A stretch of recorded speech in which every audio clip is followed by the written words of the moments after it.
आसमान की बादशाही उस बादशाह की मानद है जिसने अपने बेटे की शादी की और अपने नौकरों को भेजकर बुलाए हुओं को शादी में बुला लाए, मगर उन्होंने आना ना चाहा। ਅਸੀਂ ਵੀ ਹੁਣ ਅੱਜ ਇਵੇਂ ਗਫਲਤ ਕਰਨੇ ਆ, ਜਦੋਂ ਖੁਦਾ ਸਾਨੂੰ ਬੁਲਾਉਂਦਾ ਹੈ ਅਸੀਂ ਆਣਾ ਨਹੀਂ ਪਸੰਦ ਕਰਦੇ। ਹੋ ਸਕਦਾ ਸਾਡਾ ਚੁਣਾਵ ਹੋਵੇ। ਦਾਊਦ ਨੂੰ ਉਹਨੇ ਚੁਣਿਆ, ਮਸਾ ਵਾਸਤੇ ਸੈਮੂਅਲ ਨੂੰ ਭੇਜਿਆ ਕਿ ਜਾ ਮੇਰਾ ਬੰਦਾ ਮੇਰੇ ਦਿਲ ਦੇ ਮਾਫਿਕ ਮੈਨੂੰ ਮਿਲ ਗਿਆ ਤੇ ਤੂੰ ਉਹਨੂੰ ਕੀ ਕਰਕੇ ਆ, ਮਸਾ ਕਰਕੇ ਆ। ਉਹਦੇ ਹੋਰ ਵੀ ਭਾਈ ਸੀ, ਸਾਰਿਆਂ ਨੂੰ ਉਹਦੇ ਬਾਪ ਨੇ ਬੁਲਾਇਆ ਤੇ ਉਹਨੇ ਸੈਮੂਅਲ ਨੇ ਕਿਹਾ ਕਿ ਨਹੀਂ, ਇਹ ਨਹੀਂ ਹੈ। ਸਾਰੇ ਜਦੋਂ ਉਹਦੇ ਭਰਾ ਆ ਗਏ ਤੇ ਦਾਊਦ ਮੌਜੂਦ ਨਹੀਂ ਸੀ ਉੱਥੇ। ਉਹਨੇ ਫਿਰ ਪੁੱਛਿਆ ਉਹਦੇ ਬਾਪ ਨੂੰ ਕਿ ਤੇਰਾ ਕੋਈ ਹੋਰ ਵੀ ਬੇਟਾ ਹੈ? ਕਹਿੰਦਾ ਹਾਂਜੀ ਬਾਹਰ। ਕਹਿੰਦੇ ਉਹਨੂੰ ਬੁਲਾ ਕੇ ਲਿਆ। ਖੁਦਾ ਨੇ ਕਿਹਾ ਕਿ ਇਹਨੂੰ ਮਸਾ ਕਰ। ਤੇ ਜਦੋਂ ਚੁਣੇ ਹੋਏ ਨਾ ਆਣ ਤੇ ਫਿਰ ਮਸਾ ਕਿੱਥੋਂ ਲੈਣਾ? ਅਸੀਂ ਆਪਣੇ ਹਿੱਸੇ ਦਾ ਮਸਾ ਖੋ ਬੈਠਨੇ ਆ। ਖੁਦਾ ਨੇ ਸਾਨੂੰ ਇਹ ਛੋਟਾ ਜਿਹਾ ਚਰਚ ਦਿੱਤਾ ਸਾਡੀ ਜ਼ਿੰਦਗੀਆਂ ਨੂੰ ਬਹਾਲ ਕਰਨ ਵਾਸਤੇ। ਅਸੀਂ ਇਹਨੂੰ ਵੀਰਾਨ ਕਰਨ ਵਾਸਤੇ ਨਹੀਂ ਨਾ ਬਣਾਇਆ। ਕਿੰਨੀ ਜਦੋਜਹਿਦ ਕੀਤੀ ਹੈ। ਤੇ ਖੁਦਾ ਹੁਣ ਜੇ ਅਗਰ ਅਸੀਂ ਬੁਲਾਏ ਹੋਏ ਨਾ ਆਈਏ ਤੇ ਖੁਦਾ ਕਹਿੰਦਾ ਫਿਰ ਜਿਹੜੇ ਕੋਨਿਆਂ ਤੇ ਬੁਰੇ ਭਲੇ ਜਿਹੜੇ ਵੀ ਹੈ ਨੇ ਉਹਨਾਂ ਨੂੰ ਬੁਲਾ ਲਿਆਓ। ਉਹ ਬਾਹਰੋਂ ਬੁਲਾ ਲੈਂਦਾ ਹੈ, ਉਹ ਆਪਣਾ ਕੰਮ ਬਾਹਰੋਂ ਕਰ ਲੈਂਦਾ, ਬਾਹਰੋਂ ਆਪਣੇ ਖਾਦਮਾਂ ਨੂੰ ਖੜਾ ਕਰ ਲੈਂਦਾ। ਕਹਿੰਦਾ ਫਸਲ ਤੇ ਬਹੁਤ ਹੈ ਲੇਕਿਨ ਮਜ਼ਦੂਰ ਥੋੜੇ ਨੇ। ਉਹ ਸਾਡੇ ਚੋਂ ਮਜ਼ਦੂਰ ਖੜੇ ਕਰਨਾ ਚਾਹੁੰਦਾ, ਲੇਕਿਨ ਮਜ਼ਦੂਰ ਅਸੀਂ ਇੰਨੇ ਕੁ ਸੁਸਤੀ ਕਾਹਲੀ ਦੇ ਮਾਰੇ ਹਾਂ ਕਿ ਖੁਦਾ ਦੇ ਕਲਾਮ ਤੇ ਆਵਾਜ਼ ਹੀ ਨਹੀਂ ਰੱਖਦੇ, ਕੰਨ ਨਹੀਂ ਰੱਖਦੇ ਕਿ ਖੁਦਾ ਸਾਨੂੰ ਆਵਾਜ਼ ਦੇਣ ਡਿਆ ਤੇ ਅਸੀਂ ਉਹਦੀ ਸੁਣੀਏ। ਸੁਣਨ ਵਾਲੇ ਉਹ ਕੰਨ ਹੀ ਨਹੀਂ ਹੈ, ਸਮਝਣ ਵਾਲਾ ਉਹ ਦਿਲ ਹੀ ਨਹੀਂ ਹੈ। ਤੇ ਖੁਦਾ ਕਹਿੰਦਾ ਕਿ ਤੁਹਾਡੇ ਦਿਲਾਂ ਦੀ ਸਖਤੀ ਜਿਹੜੀ ਆ ਉਹ ਤੁਹਾਨੂੰ ਮੇਰੇ ਤੋਂ ਦੂਰ ਕਰ ਦਿੰਦੀ ਹੈ। ਜਦੋਂ ਅਸੀਂ ਆਪਣੇ ਦਿਲਾਂ ਨੂੰ ਸਖਤ ਕਰਨੇ ਆ, ਉਹਦੀ ਆਵਾਜ਼ ਨੂੰ ਸੁਣ ਕੇ ਨਹੀਂ ਆਉਂਦੇ ਤੇ ਖੁਦਾ ਸਾਡੇ ਤੋਂ ਨਾਰਾਜ਼ ਹੁੰਦਾ ਹੈ। ਉਹ ਫਿਰ ਕਹਿੰਦਾ ਜਿਹੜੇ ਨਹੀਂ ਸੀ ਬੁਲਾਏ ਉਹਨਾਂ ਨੂੰ ਬੁਲਾ ਲਵੋ, ਚਾਹੇ ਬੁਰੇ ਜਾਂ ਚਾਹੇ ਭਲੇ, ਕੋਈ ਵੀ ਆ ਉਹਨਾਂ ਨੂੰ ਬੁਲਾ ਲਓ ਤੇ ਮੇਰੀ ਮਹਿਫਲ ਨੂੰ ਕੀ ਕਰ ਦੋ, ਭਰ ਦਵੋ। ਤੇ ਉਹ ਫਿਰ ਦੂਸਰਿਆਂ ਨੂੰ ਇਕੱਠਿਆਂ ਕਰਕੇ ਤੇ ਮਹਿਫਲ ਨੂੰ ਕੀ ਕਰਦਾ, ਭਰ ਲੈਂਦਾ ਹੈ। ਆਸਤਰ ਨੂੰ ਜਦੋਂ ਮਰਦਗੀ ਨੇ ਕਿਹਾ, ਹਮਾਨ ਨੇ ਐਸਾ ਪਲਾਨ ਕੀਤਾ ਕਿ ਸਾਰੇ ਯਹੂਦੀਆਂ ਨੂੰ ਮਾਰਨਾ ਚਾਹੁੰਦਾ। ਜਦੋਂ ਆਸਤਰ ਤੱਕ ਇਹ ਪੈਗਾਮ ਪਹੁੰਚਿਆ ਤੇ ਆਸਤਰ ਕਹਿੰਦੀ ਕਿ ਮੈਂ ਤੇ ਬਾਦਸ਼ਾਹ ਦੇ ਹਜ਼ੂਰ ਬੜੀ ਦੇਰ ਹੋ ਗਈ ਆ, ਬੁਲਾਈ ਨਹੀਂ ਗਈ। ਤੇ ਮਰਦਗੀ ਨੇ ਕਿਹਾ ਕਿ ਹੋ ਸਕਦਾ ਤੂੰ ਇਸੇ ਦਿਨ ਅੰਦਰ ਮਹਿਲ ਚ ਬੁਲਾਈ ਗਈ ਹੋਵੇਂ ਕਿ ਤੂੰ ਵੀ ਸਾਡੇ ਸਾਰਿਆਂ ਨਾਲ ਹਲਾਕ ਹੋਵੇਂ। ਫਿਰ ਉਹਨੇ ਜਦੋਂ ਮਰਦਗੀ ਦਾ ਇਹ ਮੈਸੇਜ ਸੁਣਿਆ ਤੇ ਫਿਰ ਕਹਿੰਦੀ ਕਿ ਸਾਰੇ ਯਹੂਦੀਆਂ ਨੂੰ ਕਹੋ ਕਿ 3 ਦਿਨ ਦਾ ਰੋਜ਼ਾ ਰੱਖਣ, ਚਾਹੇ ਬੱਚੇ ਚਾਹੇ ਵੱਡੇ, ਸਾਰੇ ਟਾ ਤੋੜ ਕੇ ਖਾਕ ਤੇ ਬੈਠਣ। ਮਾਸਟਰ ਕਹਿੰਦੀ ਕਿ ਮੈਂ ਵੀ, ਮੇਰੀਆਂ ਸਹੇਲੀਆਂ ਵੀ, ਜਿਹੜੇ ਵੀ ਮੇਰੇ ਨਾਲ ਨੇ ਮੇਰੇ ਖਿਦਮਤ ਗੁਜ਼ਾਰ, ਮੈਂ ਉਹਨਾਂ ਨੂੰ ਵੀ ਕਹਾਂਗੀ ਕਿ ਸਾਰੇ ਕੀ ਕਰਨ, ਰੋਜ਼ਾ ਰੱਖਣ, ਖੁਦਾ ਦੇ ਹਜ਼ੂਰ ਫਰਿਆਦ ਕਰਨ। 3 ਦਿਨ ਦਾ ਉਹਨਾਂ ਨੇ ਰੋਜ਼ਾ ਰੱਖਿਆ ਤੇ ਜਿਹੜਾ ਪਲਾਨ ਹਮਾਨ ਨੇ ਯਹੂਦੀਆਂ ਵਾਸਤੇ ਕੀਤਾ ਸੀ ਉਹਦੀ ਸਜ਼ਾ ਉਹਨੂੰ ਹੀ ਮਿਲੀ। ਉਲਟਾ ਉਹਨੂੰ ਜਿਹੜੀ ਉਹਨੇ ਮਰਦਗੀ ਲਈ ਸੂਲੀ ਬਣਾਈ ਸੀ ਉਹਦੇ ਤੇ ਹੀ ਉਹਨੂੰ ਸਲੀਬ ਦਿੱਤਾ ਗਿਆ। ਦੇਖੋ ਜਦੋਂ ਅਸੀਂ ਖੁਦਾ ਦੀ ਆਵਾਜ਼ ਨੂੰ ਸੁਣਨੇ, ਆਸਤਰ ਨੂੰ ਮਰਦਗੀ ਨੇ ਕਹਿ ਦਿੱਤਾ ਕਿ ਤੂੰ ਇਹ ਕੰਮ ਨਹੀਂ ਕਰੇਂਗੀ ਤੇ ਤੇਰੀ ਜਗ੍ਹਾ ਹੋਰ ਖੁਦਾ ਖੜਾ ਕਰ ਲੇਗਾ, ਲੇਕਿਨ ਹੋ ਸਕਦਾ ਕਿ ਤੂੰ ਇਸ ਦਿਨ ਦੀ ਹਲਾਕ ਹੋਣ ਵਾਸਤੇ ਮਹਿਲ ਤੱਕ ਪਹੁੰਚੀ ਹੋਵੇਂ। ਤੇ ਉਹਨੇ ਫਿਰ ਕਿਹਾ ਕਿ ਨਹੀਂ, ਸਾਰੇ ਮਿਲ ਕੇ ਰੋਜ਼ਾ ਰੱਖੋ ਤੇ ਮੈਂ ਵੀ ਰੋਜ਼ਾ ਰੱਖਾਂਗੀ। ਤੇ ਖੁਦਾ ਨੇ ਉਹਨਾਂ ਨੂੰ ਉਸ ਗਜ਼ਬ ਤੋਂ ਬਚਾਇਆ, ਉਸ ਗਜ਼ਬ ਤੋਂ ਰਿਹਾਈ ਦਿੱਤੀ। ਖੁਦਾਵੰਦ ਯਿਸੂ ਮਸੀਹ ਕਹਿੰਦੇ ਕਿ ਮਤਲਬ ਗੁਨਾਹਗਾਰ ਲੋਕ ਮੇਰੇ ਕੋ ਨਿਸ਼ਾਨ ਤਲਬ ਕਰਦੇ ਨੇ ਤੇ ਇਹਨਾਂ ਨੂੰ ਯੂਨਾ ਤੋਂ ਵੱਡਾ ਹੋਰ ਕੋਈ ਨਿਸ਼ਾਨ ਨਹੀਂ ਦਿੱਤਾ ਜਾਏਗਾ।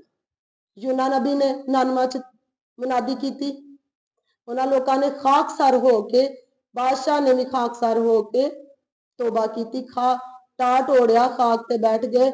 ਆਪਣੇ ਬੱਚਿਆਂ ਨੂੰ, ਜਾਨਵਰਾਂ ਨੂੰ, ਹਰ ਇੱਕ ਨੇ ਰੋਜ਼ਾ ਰੱਖਿਆ ਕਿ ਬਾਦਸ਼ਾਹ ਨੇ ਆਪਣੀ ਖੁਦੀ ਦਾ ਇਨਕਾਰ ਕਰ ਦਿੱਤਾ, ਆਪਣਾ ਸ਼ਾਹੀ ਲਿਬਾਸ ਉਤਾਰ ਕੇ ਤੇ ਉਹ ਖਾਕ ਤੇ ਬੈਠ ਗਿਆ। ਇਹ ਖੁਦੀ ਦਾ ਇਨਕਾਰ ਹੈ, ਆਪਣੇ ਘਮੰਡ ਨੂੰ ਮਾਰਨਾ, ਆਪਣੀ ਖੁਦੀ ਨੂੰ ਮਾਰਨਾ। ਤੇ ਖੁਦਾਵੰਦ ਯਿਸੂ ਮਸੀਹ ਨੇ ਕਿਹਾ ਕਿ ਆਪਣੀ ਖੁਦੀ ਦਾ ਇਨਕਾਰ ਕਰਕੇ ਮੇਰੇ ਪਿੱਛੇ ਹੋ ਲੈ। ਜਦੋਂ ਅਸੀਂ ਆਪਣੀ ਖੁਦੀ ਦਾ ਇਨਕਾਰ ਨਹੀਂ ਕਰਦੇ ਤੇ ਅਸੀਂ ਉਨੀ ਦੇਰ ਉਹਦੀ ਸਲੀਬ ਨਹੀਂ ਚੁੱਕ ਸਕਦੇ। ਉਨੀ ਦੇਰ ਸਲੀਬ ਚੁੱਕਣਾ ਸਾਡੇ ਲਈ ਮੁਸ਼ਕਲ ਹੈ ਜਿੰਨੀ ਦੇਰ ਸਾਡੇ ਅੰਦਰ ਖੁਦੀ ਹੈ, ਘਮੰਡ ਹੈ, ਗਰੂਰ ਹੈ। ਤੇ ਬਾਦਸ਼ਾਹ ਨੇ ਆਪਣੇ ਅੰਦਰੋਂ ਸਾਰਾ ਕੁਝ ਕੱਢ ਦਿੱਤਾ ਤੇ ਖੁਦਾ ਨੇ ਉਹਨਾਂ ਨੂੰ ਕੀ ਕੀਤਾ? ਬਚਾ ਲਿਆ। ਤੇ ਖੁਦਾਵੰਦ ਯਿਸੂ ਮਸੀਹ ਨੇ ਕਿਹਾ ਕਿ ਇਸ ਵਕਤ ਦੇ ਲੋਕ ਕਲਾਮ ਯਕਸਾ ਹੈ, ਹਰ ਟਾਈਮ ਸਾਡੇ ਲਈ ਯਕਸਾ ਹੈ।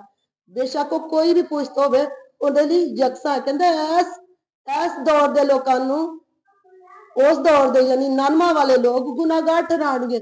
ਉਹਨਾਂ ਨੇ ਯੂਨਾ ਦੇ ਕਹਿਣ ਤੇ ਤੋਬਾ ਕੀਤੀ। ਇਹ ਜਿਹੜੇ ਹੁਣ ਦੇ ਲੋਕ ਨੇ, ਮੈਂ ਯੂਨਾ ਨਾਲੋਂ ਵੱਡਾ ਆ, ਯੂਨਾ ਨਾਲੋਂ ਵੱਡਾ ਖੜਾ ਆ, ਤੇ ਤੋਬਾ ਨਹੀਂ ਕਰਦੇ ਮੇਰੀ ਸੁਣ, ਤੇ ਇਹਨਾਂ ਨੂੰ ਗੁਨਾਹਗਾਰ ਹੀ ਠਹਿਰਨਗੇ, ਗੁਨਾਹਗਾਰ ਠਹਿਰਾਣਗੇ। ਤੇ ਜਦੋਂ ਅਸੀਂ ਖੁਦਾ ਦੀ ਆਵਾਜ਼ ਸੁਣ ਕੇ ਨਹੀਂ ਆਉਂਦੇ, ਨਹੀਂ ਸੁਣਦੇ, ਤੇ ਅਸੀਂ ਗੁਨਾਹਗਾਰ ਠਹਿਰਨੇ ਆ। ਖੁਦਾਵੰਦ ਯਿਸੂ ਮਸੀਹ ਨੇ ਕਿਹਾ ਕਿ ਮੈਂ ਤੁਹਾਨੂੰ ਗੁਨਾਹਗਾਰ ਨਹੀਂ ਠਹਿਰਾਉਂਦਾ, ਮੇਰਾ ਕਲਾਮ ਹੈ ਜਿਹੜਾ ਤੁਹਾਡੇ ਕੋਲ ਮੌਜੂਦ ਹੈ, ਤੁਹਾਨੂੰ ਗੁਨਾਹਗਾਰ ਠਹਿਰਾਏਗਾ। ਇਹ ਅਸਮਾਨੀ ਮੂੰਹ ਖੁਦਾ ਦੇ ਮੂੰਹ ਦੀਆਂ ਗੱਲਾਂ ਹੈ, ਕਲਾਮ ਹੈ, ਇਹ ਸਾਨੂੰ ਮੁਜਰਮ ਠਹਿਰਾਉਂਦਾ। ਜਦੋਂ ਅਸੀਂ ਖੁਦਾਵੰਦ ਯਿਸੂ ਮਸੀਹ ਨੇ ਕਿਹਾ ਕਿ ਹਾਂ ਤੁਸੀਂ ਦੇਖਦੇ ਹੋ, ਇਸੇ ਲਈ ਗੁਨਾਹਗਾਰ ਜ਼ਿਆਦਾ ਠਹਿਰੇ। ਤੁਸੀਂ ਦੇਖਦਿਆਂ ਹੋਇਆ ਨਹੀਂ ਦੇਖਦੇ, ਸੁਣਦਿਆਂ ਹੋਇਆ ਨਹੀਂ ਸੁਣਦੇ। ਤੇ ਜਦੋਂ ਜ਼ਿਆਫਤ ਉਹਨੇ ਤਿਆਰ ਕੀਤੀ ਹੈ ਸਾਡੇ ਵਾਸਤੇ, ਉਹਨੇ ਸਾਡਾ ਚੁਣਾਵ ਕੀਤਾ ਹੈ, ਤੇ ਉਸ ਚੁਣਾਵ ਵਿੱਚ ਕਿਉਂ ਨਹੀਂ ਅਸੀਂ ਸ਼ਾਮਲ ਹੁੰਦੇ ਕਿ ਅਸੀਂ ਉਹਦੇ ਮਜ਼ਦੂਰ ਬਣੀਏ, ਉਹਦੇ ਖੇਤ ਵਿੱਚ ਕੰਮ ਕਰੀਏ। ਸਾਰੇ ਸਮਝਦਾਰ ਨੇ, ਪੜ੍ਹੇ ਲਿਖੇ ਨੇ। ਖੁਦਾਵੰਦ ਯਿਸੂ ਮਸੀਹ ਨੇ ਤਾਂ ਸਾਰੇ ਅਨਪੜ੍ਹਾਂ ਨੂੰ ਚੁਣਿਆ, ਬੇਵਜੂਦਾਂ ਨੂੰ, ਬੇਅਕਲਾਂ ਨੂੰ। ਅਸੀਂ ਵੀ ਜਿਸਮਾਨੀ ਤੌਰ ਤੇ ਅਸੀਂ ਪੜ੍ਹੇ ਹਾਂ, ਲੇਕਿਨ ਰੂਹਾਨੀ ਤੌਰ ਤੇ ਅਸੀਂ ਬਿਲਕੁਲ ਅਨਪੜ੍ਹ ਹਾਂ।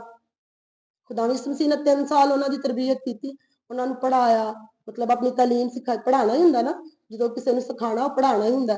ਤੇ ਸ਼ਾਗਿਰਦੀ ਉਸਤਾਦੀ ਵਾਲਾ ਜਿਹੜਾ ਸਿਲਸਿਲਾ ਉਹ ਸਾਡੇ ਵਿੱਚ ਨਹੀਂ ਹੈਗਾ। ਅਸੀਂ ਇੱਕ ਦੂਸਰੇ ਤੋਂ ਸਿੱਖਣਾ ਨਹੀਂ ਚਾਹੁੰਦੇ, ਟਾਈਮ ਕੱਢਣਾ ਨਹੀਂ ਚਾਹੁੰਦੇ।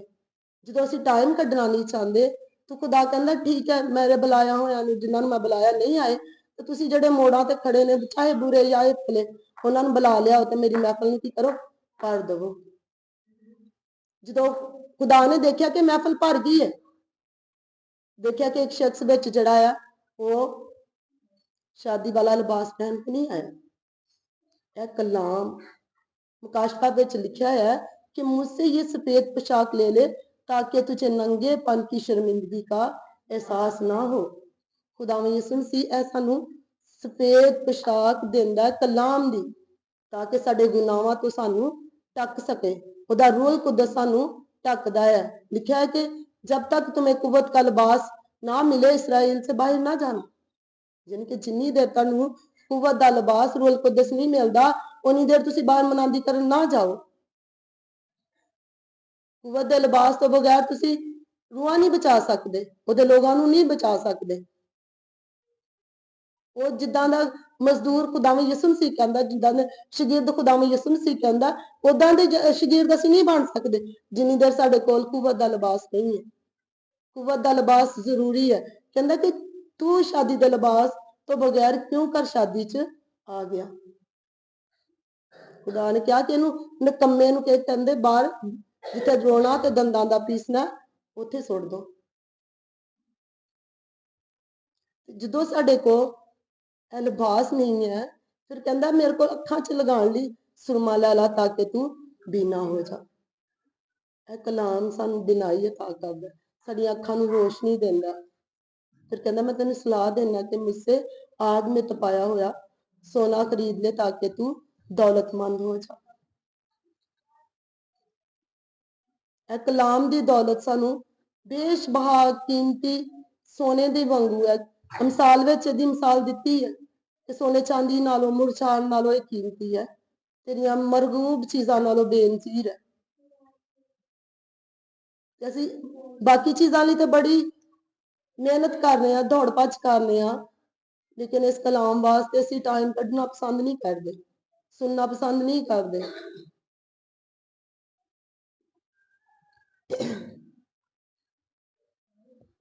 ਬਿਹਤਰ ਹੈ ਕਿ ਜਿਵੇਂ ਖੁਦਾ ਦੇ ਬੁਲਾਵੇ ਨੇ ਨਾਲ ਹੈ, ਉਵੇਂ ਬੁਲਾਏ ਹੋਇਆਂ ਨੂੰ ਉਹਦੇ ਘਰ ਵਿੱਚ ਆਉਣਾ ਚਾਹੀਦਾ। ਐ ਮੈਂ ਆਪਣੀ ਮਰਜ਼ੀ ਨਾਲ ਨਹੀਂ ਸੀ ਤੁਹਾਨੂੰ ਬੁਲਾਇਆ। ਸੁਬਾਹ ਮੈਂ ਜਦੋਂ 4 ਵਜੇ ਉੱਠੀ ਹਾਂ ਤਾਂ ਖੁਦਾ ਨੇ ਮੈਨੂੰ ਕਿਹਾ ਜਿਹੜਾ ਤੋੜਾ ਤੈਨੂੰ ਦਿੱਤਾ ਤੂੰ ਇਸਤੇਮਾਲ ਕਿਉਂ ਨਹੀਂ ਕਰਦੀ ਪਈ। ਅੱਜ ਨਹੀਂ ਤੁਹਾਡੇ ਖਾਦਮ ਆ ਰਹੇ, ਕੋਈ ਨਹੀਂ, ਖੁਦਾ ਇਹ ਕਲਾਮ ਤੇ ਹੈ ਨਾ, ਇਹ ਸਭ ਤੋਂ ਵੱਡਾ ਉਸਤਾਦ ਹੈ ਸਾਡਾ। ਇਹ ਕਲਾਮ ਖੁਦਾ ਨੇ ਸਾਨੂੰ ਉਸਤਾਦ ਦਿੱਤਾ, ਇਹਦੇ ਤੋਂ ਅਸੀਂ ਸਿੱਖਨੇ ਆ।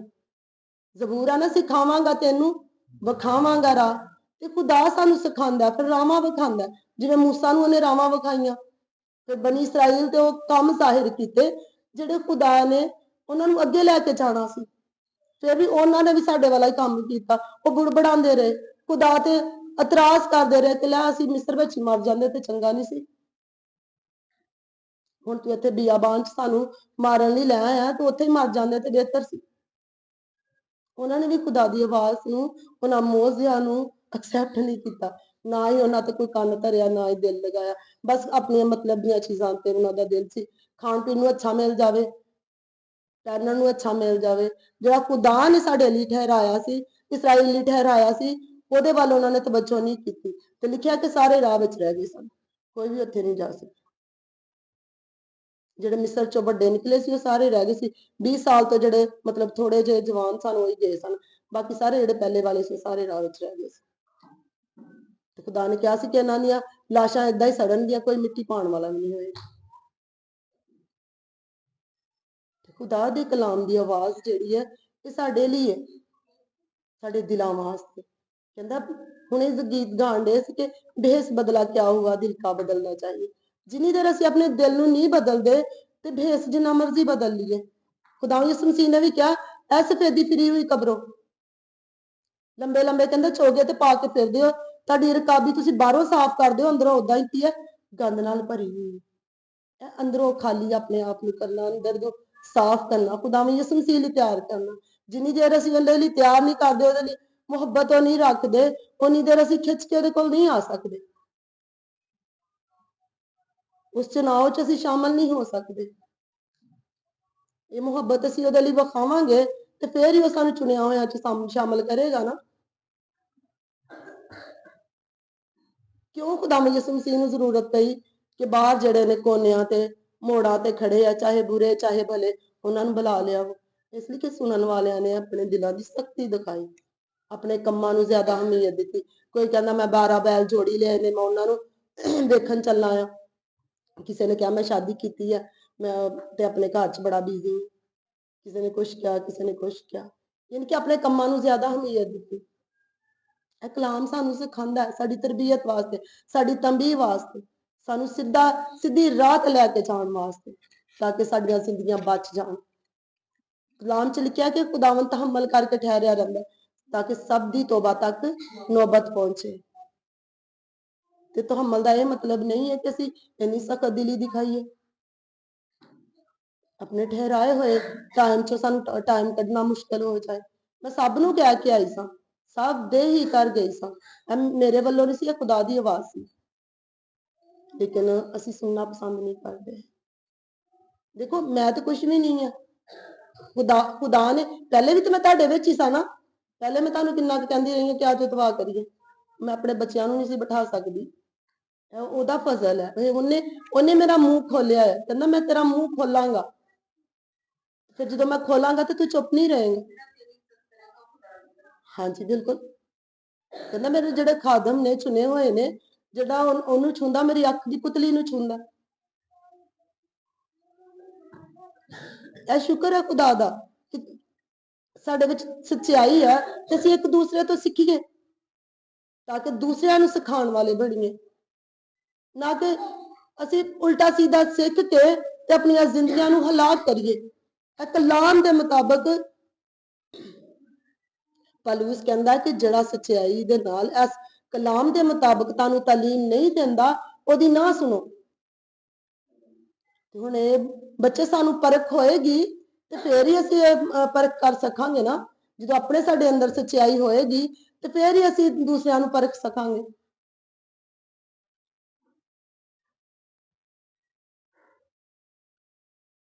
ਮਜ਼ਦੂਰਾਂ ਦੇ ਪਾਕਿਸਤਾਨ ਦੇ ਬਾਰੇ ਵਿੱਚ ਵੀ ਪੜ੍ਹਨੇ ਆ ਤੇ ਲਿਖਿਆ ਹੈ ਕਿ ਉਹਨੇ ਆਪਣਾ ਬਾਗ ਜਿਹੜਾ ਉਹ ਠੇਕੇਦਾਰਾਂ ਨੂੰ ਦਿੱਤਾ, ਤੇ ਜਦੋਂ ਫਲ ਦਾ ਟਾਈਮ ਆਇਆ ਤੇ ਭੇਜਿਆ ਮਾਲਕ ਨੇ, ਤੇ ਉਹਨਾਂ ਨੇ ਪਹਿਲੇ ਨੌਕਰਾਂ ਨੂੰ ਮਾਰਿਆ, ਕਈਆਂ ਨੂੰ ਮਾਰ ਦਿੱਤਾ, ਕਈਆਂ ਨੂੰ ਜ਼ਲੀਲ ਕਰਕੇ ਕੱਢ ਦਿੱਤਾ। ਤੇ ਜਦੋਂ ਬੇਟਾ ਗਿਆ ਤੇ ਕਹਿੰਦੇ ਆ ਇਹੀ ਬੇਟਾ ਹੈ ਵਾਰਿਸ, ਇਹਨੂੰ ਕੀ ਕਰੋ, ਮਾਰ ਦੋ, ਕਤਲ ਕਰ ਦੋ, ਹਲਾਕ ਕਰ ਦੋ। ਤੇ ਪਾਕਿਸਤਾਨ ਹੈ ਖੁਦਾ ਦਾ, ਅਸੀਂ ਉਹਦੇ ਖੇਤ ਆ, ਇੱਕ ਨੇ ਨਹੀਂ ਕੰਮ ਕਰਨਾ, ਅਸੀਂ ਸਾਰਿਆਂ ਨੇ ਰਲ ਕੇ ਕੰਮ ਕਰਨਾ। ਦੇਖਿਆ ਕਿ ਇਹ ਸਾਰੇ ਅਜ਼ੂਮ ਮਿਲ ਕੇ ਤੇ ਇੱਕ ਬਦਨ ਅਸੀਂ ਮਸੀਹ ਦਾ ਬਦਨ ਬਣਨੇ। ਸਾਰੇ ਅਸੀਂ ਬੁਲਾਏ ਹੋਏ ਆ, ਸਾਰਿਆਂ ਨੂੰ ਚੁਣਨਾ ਚਾਹੁੰਦਾ ਖੁਦਾ, ਇੱਕ ਨੂੰ ਨਹੀਂ ਚੁਣਨਾ ਚਾਹੁੰਦਾ। ਫਿਰ ਕਹਿੰਦਾ ਕਿ ਬੁਲਾਏ ਹੋਏ ਤੇ ਬਹੁਤ ਸਨ, ਬਰਗਜ਼ੀਦਾ ਥੋੜੇ ਨੇ ਜੀ। ਜਦੋਂ ਅਸੀਂ ਉਹਦੇ ਨਾਲ ਮੁਹੱਬਤ ਨਹੀਂ ਦਿਖਾਵਾਂਗੇ ਫਿਰ ਉਹਨੇ ਤੇ ਆਪੇ ਕਹਿਣਾ ਕਿ ਬਰਗਜ਼ੀਦਾ ਥੋੜੇ ਨੇ, ਥੋੜਿਆਂ 'ਚ ਸ਼ਾਮਲ ਹੋ ਜਾਈਏ। ਪਰ ਖੁਦਾ ਮਸੀਹ ਕਹਿੰਦੇ ਇਹ ਛੋਟੇ ਗੱਲੇ ਤੂੰ ਨਾ घबरा, खुदा को पसंद आया कि आसमान की बादशाही तुझे अता करे। ਇਹ खुदा ਨੂੰ पसंद आया, ਇਸ ਲਈ खुदा ਜਿੱਥੇ ਵੀ ਮਤਲਬ ਕੰਮ ਕਰਨਾ ਚਾਹੁੰਦਾ ਉੱਥੇ ਆਪਣੇ ਲੋਕਾਂ ਨੂੰ ਖੜਾ ਕਰਦਾ, ਚੁਣਦਾ ਹੈ, ਆਪਣੀ ਸੱਚਾਈ ਉਹਨਾਂ ਦੇ ਦਿਲ ਵਿੱਚ ਰੱਖਦਾ, ਤਿਆਰ ਕਰਦਾ। ਇਹ ਸੱਚਾਈ ਉਹਨੇ ਮੈਨੂੰ, ਜਿਵੇਂ ਉਹਨੇ ਸ਼ਾਗਿਰਦਾਂ ਨੂੰ 3 ਸਾਲ ਸਿਖਾਇਆ, ਇਸੇ ਤਰ੍ਹਾਂ ਮੈਨੂੰ ਵੀ 3 ਤੋਂ 4 ਸਾਲ ਉਹਨੇ ਸਿਖਾਇਆ। ਫਿਰ ਉਹਨੇ ਜਾ ਕੇ ਪਿਛਲੇ ਸਾਲ ਮੈਨੂੰ ਐਲਡਰ ਮਖਸੂਸ ਕੀਤਾ। ਕਿਸੇ ਆਦਮੀ ਨੇ ਮੈਨੂੰ ਮਖਸੂਸ ਨਹੀਂ ਕੀਤਾ, ਇਹ ਖੁਦਾ ਨੇ ਮੈਨੂੰ ਮਖਸੂਸ ਕੀਤਾ ਤੇ ਉਹਨੇ ਆਪਣੀ ਸੱਚਾਈ ਮੇਰੇ ਅੰਦਰ ਰੱਖੀ ਹੈ। ਕਹਿੰਦਾ ਕਿ ਜਾ ਇਹ ਸੱਚਾਈ ਨਾਲ ਸਾਰਿਆਂ ਨੂੰ ਆਜ਼ਾਦ, ਕਈਆਂ ਨੂੰ ਅੱਗ ਚੋਂ ਝਪਟ ਕੇ ਬਾਹਰ ਨਿਕਾਲੋ। ਤੇ ਜਦੋਂ ਅਸੀਂ ਆਪ ਹੀ ਤਿਆਰ ਨਹੀਂ ਹੋਵਾਂਗੇ ਤੇ ਦੂਸਰਿਆਂ ਨੂੰ ਕਿਵੇਂ ਕੱਢਾਂਗੇ ਉਸ ਅੱਗ ਵਿੱਚੋਂ? ਉਹ ਜ਼ੁਲਮ ਦੇ ਜਿਹੜੇ ਪਿਸਦੇ ਹੋਏ ਨੇ ਉਹਨਾਂ ਨੂੰ ਕਿੱਦਾਂ ਰਿਹਾਈ ਦੇਵਾਂਗੇ? ਅਗਰ ਅਸੀਂ ਸਾਰੇ ਮਿਲ ਕੇ ਤਿਆਰ ਹੋਵਾਂਗੇ ਤਾਂ ਸਾਡਾ ਚਰਚ ਜਿਹੜਾ ਆ ਜਲਾਲ ਨਾਲ ਭਰ ਜਾਵੇਗਾ, ਉਹਦੀ ਰੂਹ ਦੀ ਮਾਮੂਰੀ ਹੋਏਗੀ। ਜਿਵੇਂ ਇਹਦੇ 35 ਦੇ ਦਿਨ ਸਾਰਿਆਂ ਨੇ ਯਕਦਿਲ ਹੋ ਕੇ ਦੁਆ ਕੀਤੀ ਤੇ ਉਹ ਸਾਰਾ ਜਿਹੜਾ ਸੀ ਬਾਲਾਖਾਨਾ ਖੁਦਾ ਦੇ ਰੂਹ ਨਾਲ ਭਰ ਗਿਆ, ਉਹਦੇ ਜਲਾਲ ਨਾਲ ਭਰ ਗਿਆ। ਤੇ ਇਹ ਯਕਦਿਲ ਰਹਿਣਾ, ਯਕਸਾ ਮੁਹੱਬਤ ਰੱਖਣਾ, ਇਹ ਖੁਦਾ ਨੂੰ ਪਸੰਦ ਹੈ। ਇਕੱਠਿਆਂ ਹੋਣਾ ਖੁਦਾ ਨੂੰ ਪਸੰਦ ਹੈ ਤੇ ਅਸੀਂ ਫਿਰ ਇਕੱਠੇ, ਇਸੇ ਲਈ ਕਹਿੰਦਾ ਕਿ ਇਕੱਠੇ ਹੋਣ ਤੋਂ ਬਾਅਦ ਨਾ ਆਵੋ।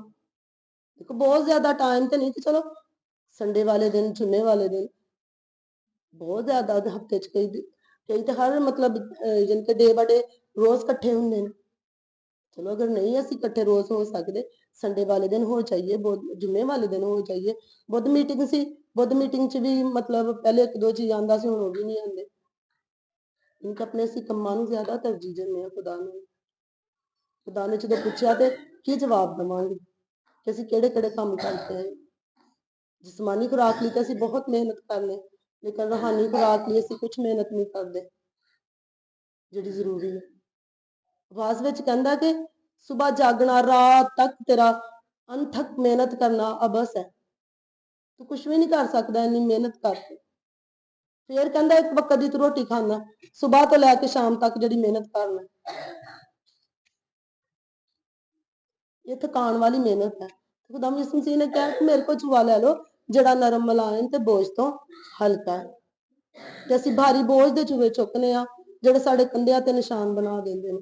ਉਹਨਾਂ ਨੂੰ ਚੁੱਕਦਿਆਂ ਚੁੱਕਦਿਆਂ ਅਸੀਂ ਬੂੜੇ ਹੋ ਜਾਂਦੇ ਹਾਂ, ਥੱਕ ਜਾਂਦੇ ਹਾਂ, ਇਸ ਦੁਨੀਆ ਤੇ ਚਲੇ ਜਾਂਦੇ ਹਾਂ, ਲੇਕਿਨ ਸਾਨੂੰ ਨਹੀਂ ਸਮਝ ਆਉਂਦੀ ਕਿ ਅਸੀਂ ਕਿਸ ਰਾਹ ਤੇ ਚੱਲਨੇ ਪਏ। ਕਹਿੰਦਾ ਕਿ ਮੇਰੀਆਂ ਰਾਹਾਂ ਖੁਸ਼ਗਵਾਰ ਤੇ ਮੇਰੇ ਰਾਸਤੇ ਸਲਾਮਤੀ ਦੇ ਨੇ।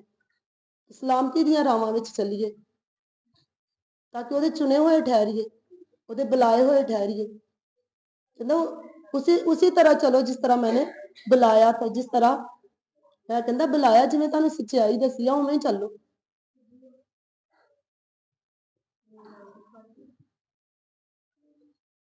ਲੇਕਿਨ ਅਸੀਂ ਆਪਣੇ ਦਿਲਾਂ ਨੂੰ ਕਿਉਂ ਸਖਤ ਕਰਨਾ?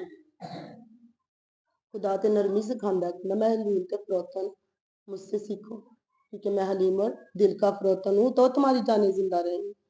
कहता हलीम ते फरोतन बन जाओ, अपनी मैं नूं मार दो, अपनी खुदी नूं छड़ दो। जिन्नी देर अपनी माया नूं नहीं मारांगे, अपनी खुदी नूं नहीं छड्डांगे ते खुदा दे बेटे बेटियां शामिल नहीं होवांगे। फिर कहंदा तैनूं तुहानूं नवें सिरे तो पैदा होना जरूर है। ਜਿਹੜਾ ਨਵੇਂ ਸਿਰੇ ਤੋਂ ਪੈਦਾ ਨਹੀਂ ਹੁੰਦਾ ਉਹਦੀ ਬਾਦਸ਼ਾਹੀ ਨੂੰ ਵੇਖ ਵੀ ਨਹੀਂ ਸਕਦਾ ਤੇ ਨਾ ਹੀ ਦਾਖਲ ਹੋ ਸਕਦਾ। ਯੋਹੰਨਾ 4 ਵਿੱਚ ਲਿਖਿਆ ਨਵੇਂ ਸਿਰੇ ਸੇ ਪੈਦਾ ਹੋਣਾ, ਤੇ ਨਵੇਂ ਸਿਰੇ ਤੋਂ ਰੂਹ ਤੋਂ ਪਾਣੀ ਤੋਂ ਪੈਦਾ ਹੋਣਾ ਜ਼ਰੂਰ ਹੈ। ਜਿੰਨੀ ਦੇਰ ਅਸੀਂ ਰੂਹ ਤੋਂ ਪਾਣੀ ਤੋਂ ਪੈਦਾ ਨਹੀਂ ਹੁੰਦੇ ਉਨੀ ਦੇਰ ਅਸੀਂ ਉਹਦੀ ਬਾਦਸ਼ਾਹੀ 'ਚ ਦਾਖਲ ਵੀ ਨਹੀਂ ਹੁੰਦੇ। ਬੇਸ਼ੱਕ ਅਸੀਂ ਮਸੀਹ ਘਰਾਣੇ 'ਚੋਂ ਆ ਜਿੱਦਾਂ ਵੀ ਆ, ਜਿੰਨੀ ਦੇਰ ਅਸੀਂ ਪਾਣੀ ਤੇ ਰੂਹ ਤੋਂ ਪੈਦਾ ਨਹੀਂ ਹੁੰਦੇ ਉਨੀ ਦੇਰ ਅਸੀਂ ਉਹਦੀ ਬਾਦਸ਼ਾਹੀ 'ਚ ਦਾਖਲ ਵੀ ਨਹੀਂ ਹੋ। ਦਾਖਲ ਕੀ ਕਹਿੰਦਾ ਕਿ ਤੁਸੀਂ ਵੇਖ ਵੀ ਨਹੀਂ ਸਕਦੇ, ਦੂਰੋਂ ਕੇ ਵੇਖ ਲਵੋ ਵੀ ਨਹੀਂ। ਇਸ ਲਈ ਖੁਦਾ ਯਿਸੂ ਮਸੀਹ ਨੇ ਜਦੋਂ ਮਨਾਦੀ ਸ਼ੁਰੂ ਕੀਤੀ ਤੇ ਕਿਹਾ तौबा करो क्योंकि आसमान की बादशाही नजदीक है। यूहन्ना ने भी यही किया, तौबा करो क्योंकि आसमान की बादशाही नजदीक है। तौबा की जरूरत है। जिन्नी देर ਅਸੀਂ तौबा नहीं करते, तौबा करके ਉਹਦੇ ਰੂਹ ਨੂੰ ਅੰਦਰ ਕਰੋ। मंगिया करो कि खुदावंदा तू सानू दे। तो क्या मांगो तो तुम्हें दिया जाएगा, ढूंढोगे तो पाओगे, दरवाजा खटखटाओ तो तुम्हारे वास्ते खोला जाए। फिर वो अपने रूह वाले दरवाजे खोल देंदा, अपने लोगों ਨੂੰ ਮੁਕਰਰ ਕਰ ਦਿੰਦਾ ਹੈ। ਤੇ ਪਾਕ ਨੂੰ ਐਵੇਂ ਨਹੀਂ ਚ ਮਿਲਦਾ ਹੈਗਾ। ਜਿਵੇਂ ਦਾਊਦ ਨੂੰ ਖੁਦਾ ਨੇ ਚੁਣਿਆ ਤੇ ਆਪਣੇ ਬੰਦਾ ਨੂੰ ਭੇਜਿਆ ਕਿ ਜਾ ਉਹਨੂੰ ਕੀ ਕਰ, ਮਸਾ ਕਰ। ਫਿਰ ਸਾਊਲ ਦਮਿਸ਼ਕ ਦੀ ਰਾਹ ਵਿੱਚ ਚੁਣਿਆ ਗਿਆ ਤੇ ਹਨਨੀਆ ਨੂੰ ਕਿਹਾ ਕਿ ਜਾ ਹਨਨੀਆ ਉਹਦੇ ਲਈ ਕੀ ਕਰ, ਹੱਥ ਰੱਖ ਕੇ ਦੁਆ ਕਰ। ਉਹ ਵੀ ਦੁਆ ਕਰਦਾ ਪਿਆ। ਲਿਖਿਆ ਕਿ ਉਹਨੇ ਉੱਠ ਕੇ ਜਦੋਂ ਉਹਨੇ ਪਾਕ ਰੂਹ ਦਾ ਬਪਤਿਸਮਾ ਲਿਆ, ਉਹਨੇ 3 ਦਿਨ ਤੋਂ ਕੁਝ ਖਾਦਾ ਪੀਤਾ ਨਹੀਂ ਸੀ। ਕੁਝ ਖਾ ਪੀ ਕੇ ਪਹਿਲੇ ਬਪਤਿਸਮਾ ਲਿਆ, ਫਿਰ ਉਹਨੇ ਕੁਝ ਖਾਦਾ ਪੀਤਾ, ਫਿਰ ਉਹਨੇ ਕੁਝ ਤਾਕਤ ਪਾਈ। ਤੇ ਲਿਖਿਆ ਹੈ ਕਿ ਉਹਦੀਆਂ ਜਿਹੜੇ ਜਿਸਮਾਨੀ ਜਿਹੜਾ ਛਿਲਕਾ ਸੀ ਅੱਖਾਂ ਤੇ ਉਤਰ ਗਿਆ, ਉਹਦੀਆਂ ਰੂਹਾਨੀ ਅੱਖਾਂ ਖੁੱਲ ਗਈਆਂ। ਰੂਹਾਨੀ ਜਿਸਮਾਨੀ ਅੱਖਾਂ ਉਹਦੀਆਂ ਬੰਦ ਹੋਈਆਂ ਤੇ ਰੂਹਾਨੀ ਅੱਖਾਂ ਖੁੱਲ ਗਈਆਂ। ਇਹ ਰੂਹਾਨੀ ਅੱਖਾਂ ਖੁਦਾ ਖੋਲਦਾ। ਉਹਦੇ ਲੋਕ ਜਿਹੜੇ ਉਹਨੇ ਸਾਨੂੰ ਦਿੱਤੇ, ਜਿਹੜੇ ਉਹਦੇ ਰੂਹ ਨਾਲ ਭਰੇ ਹੋਏ ਨੇ, ਉਹੀ ਖੋਲ ਸਕਦੇ ਨੇ, ਉਹੀ ਤੁਹਾਨੂੰ ਮਸਾ ਕਰ ਸਕਦੇ ਨੇ, ਉਹੀ ਪੜ ਸਕਦੇ ਜਿਹੜੇ ਰੂਹ ਚ ਭਰੇ ਹੋਏ ਨੇ। ਆਮ ਬੰਦਾ ਨਹੀਂ ਕਰ ਸਕਦਾ ਕਿ ਹਰ ਕੋਈ ਇਹ ਕੰਮ ਕਰ ਲੇ, ਹਰ ਕੋਈ ਨਹੀਂ ਕਰ ਸਕਦਾ। ਖੁਦਾ ਦੇ ਜਿਹੜੇ ਚੁਣੇ ਹੋਏ ਨੇ ਨਾ, ਖੁਦਾ ਦੇ ਚੁਣੇ ਹੋਏ ਬਹੁਤ ਕੰਮ ਨੇ। ਇਸ ਲਈ ਕਹਿੰਦਾ ਕਿ ਬਰਗਜ਼ੀਦਾ ਥੋੜੇ ਨੇ, ਉਹਨਾਂ ਥੋੜਿਆਂ ਚ ਸ਼ਾਮਲ ਹੋ ਜਾਈਏ ਤਾਂ ਕਿ ਆਉਣ ਵਾਲੇ ਗਜ਼ਬ ਤੋਂ ਬਚ ਜਾਈਏ। ਸੋ ਇਸ ਕਲਾਮ ਦੇ ਵਸੀਲੇ ਨਾਲ ਖੁਦਾ ਸਾਨੂੰ ਸਾਰਿਆਂ ਨੂੰ ਬਰਕਤ ਦੇ।